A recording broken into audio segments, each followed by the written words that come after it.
Gente, a cidade de São Paulo, e a gente mostra todo dia aqui, o José Luiz da Atena mostra, Jornal da Band, Boris Casoy, todos os telejornais da casa mostram a onda de arrastões que São Paulo vem enfrentando, arrastões a bares e restaurantes. Por isso é importante evitar problemas ainda maiores, caso isso venha a acontecer com você. De que jeito? A Band vai orientá-los e orientá-las a partir de agora. Vamos ver.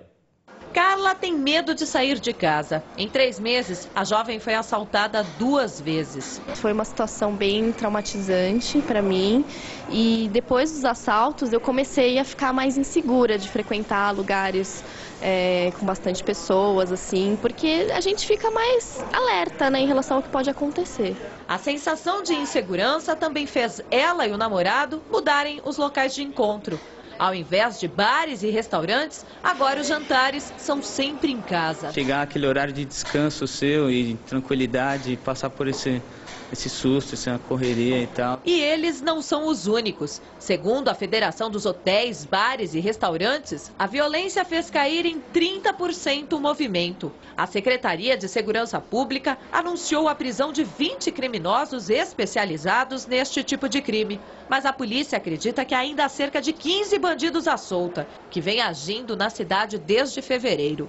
Somente este ano foram registrados na capital paulista 20 arrastões a bares e restaurantes. Por isso hoje eu vim até um restaurante acompanhada de um especialista em prevenção de risco, o Eliel, que vai dar algumas dicas de como a gente deve se comportar caso depare com uma situação de falta de segurança, de risco, como no caso dos arrastões. Eliel, para a gente começar, o que tem de errado já aqui nessa mesa?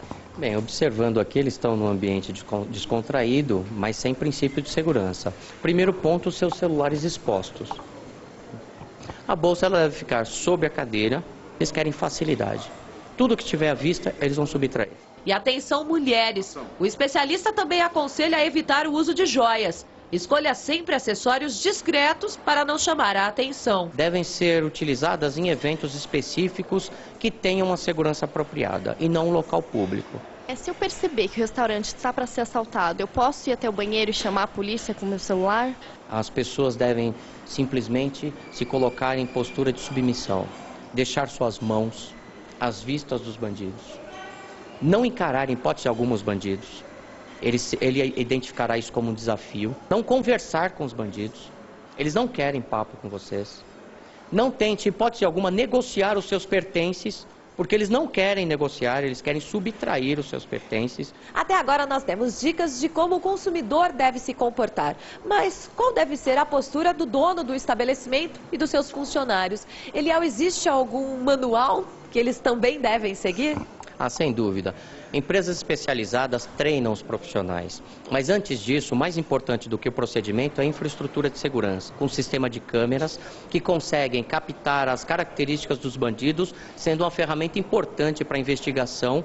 Com relação aos funcionários, eles têm que ter um treinamento de como agir preventivamente, identificando situações de riscos antes do anúncio do assalto. Porque uma vez anunciado o assalto, nada mais se tem a fazer que não seja obedecer às ordens dos bandidos. Muito acontece de os funcionários e as pessoas serem presas, aprisionadas no banheiro. E ali um botão de pânico pode ser um equipamento muito importante para que a polícia iniba aquela ação marginal. É importante a gente ressaltar que 80% das pessoas que reagiram a algum tipo de assalto acabaram sendo feridas. Por isso a importância da pessoa colaborar numa situação de arrastão. As pessoas sofreram ferimentos e muitas morreram em razão de uma atitude impensada.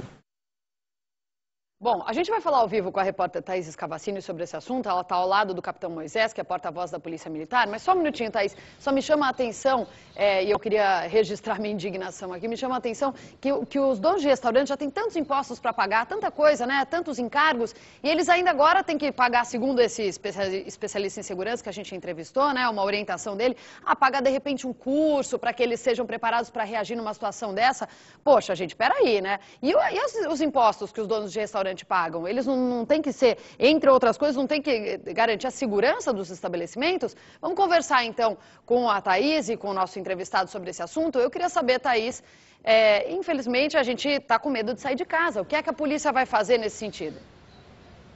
Olha, Patrícia, só aproveitando a sua deixa, os donos de estabelecimentos comerciais, bares e restaurantes já informaram que se de fato eles tiverem que investir em segurança, esse custo a mais vai ter que ser repassado para o consumidor, viu? Infelizmente é o consumidor, como sempre, que acaba pagando, né? O pato aí por esses problemas aí de falta de segurança que a gente está vivenciando. Mas o capitão Moisés também já adiantou que a Polícia Militar vai dar início a um trabalho piloto no bairro do Itaim Bibi, que é a zona oeste de São Paulo. A ideia, então, é analisar a vulnerabilidade dos locais, dos estabelecimentos, como bares e restaurantes, e emitir laudos para reduzir o risco de arrastões. Como isso vai funcionar é o que ele vai nos explicar agora. Bom dia, capitão. Bom dia. Bom dia, Patrícia, né? Como você muito bem explanou, né? Segurança pública se faz com polícia nas ruas, com polícia investigativa. Tá? Câmeras, seguranças, né? São fatores que colaboram com a segurança pública. É isso que a Polícia Militar, né, a segurança pública de São Paulo está tentando incutir na cabeça das pessoas. Que esse trabalho, como começamos a falar aqui, de programa de vizinhança solidária, começando pela região do Itaim, nada mais é do que mostrar para o cidadão, né, que ele é uma peça importante, né, na parte de segurança pública. Tentar se antecipar a algumas situações ligando para o 90, ligando para a Polícia Militar. A cidade de São Paulo é uma cidade muito complexa. Muitas vezes você aí do estúdio, ou eu daqui, muitas vezes a gente desconhece o vizinho, o nome do vizinho. E é importante essa integração. Então esse programa visa isso, uma integração das pessoas, né, se preocupando com segurança pública, né, se envolvendo com segurança pública. Esse é o grande objetivo. Mas a polícia está presente, ela está ostensivamente nas ruas, né, os bares e restaurantes. Pois não. Eu quero saber o seguinte do senhor, aumentou o efetivo em lugares, por exemplo, Vila Madalena, a região do Itaim, Vila Olímpia, essa região que concentra mais um número maior de restaurantes, Jardins, por exemplo, a polícia está de maneira ostensiva nesses bairros? Com certeza, né? Principalmente depois dessas ondas, desses roubos continuados, né? Conhecido como os arrastões. A polícia está fortalecendo essas regiões, está fazendo contato com os donos dos estabelecimentos, né, se mostrando presente, né, e mostrando a importância dele também colaborando com a segurança pública.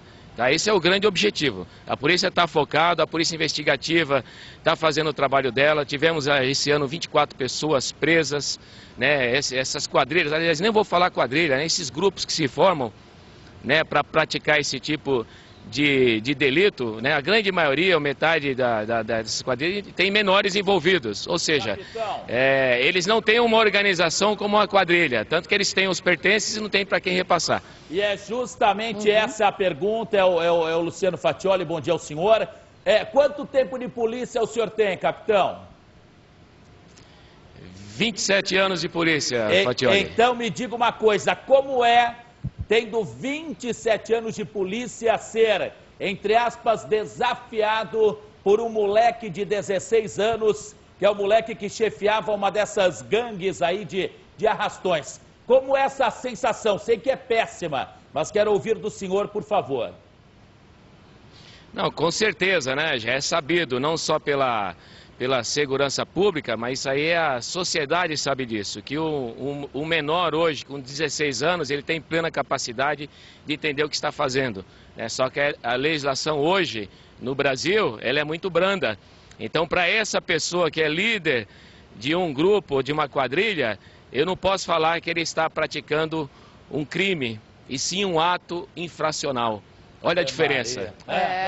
Mas vou ali falar, deve ser duro, hein? Bom, obrigado, capitão Moisés. Imagina um capitão que é um agente de segurança pública ter que ter dedos, e faz parte, óbvio, para falar de um menor. Que dureza. Sendo que esse mesmo menor é o que mata igual qualquer burro velho de 40, 50 anos de idade. É duro. Que dureza. Né? E mais duro ainda é a situação do cidadão, que você viu o nosso especialista em segurança lá dizendo, né? Não pode deixar o celular em cima da mesa, a bolsa tem que ficar embaixo não sei das quantas, não saia com joias da sua casa. Bom, melhor ficar em casa então, né? Por isso que quem entrega pizza comemora. Todo mundo fica em casa, pede pizza, que pelo menos, teoricamente, não vai ser assaltado. A não ser no preço que a pizzaria cobra.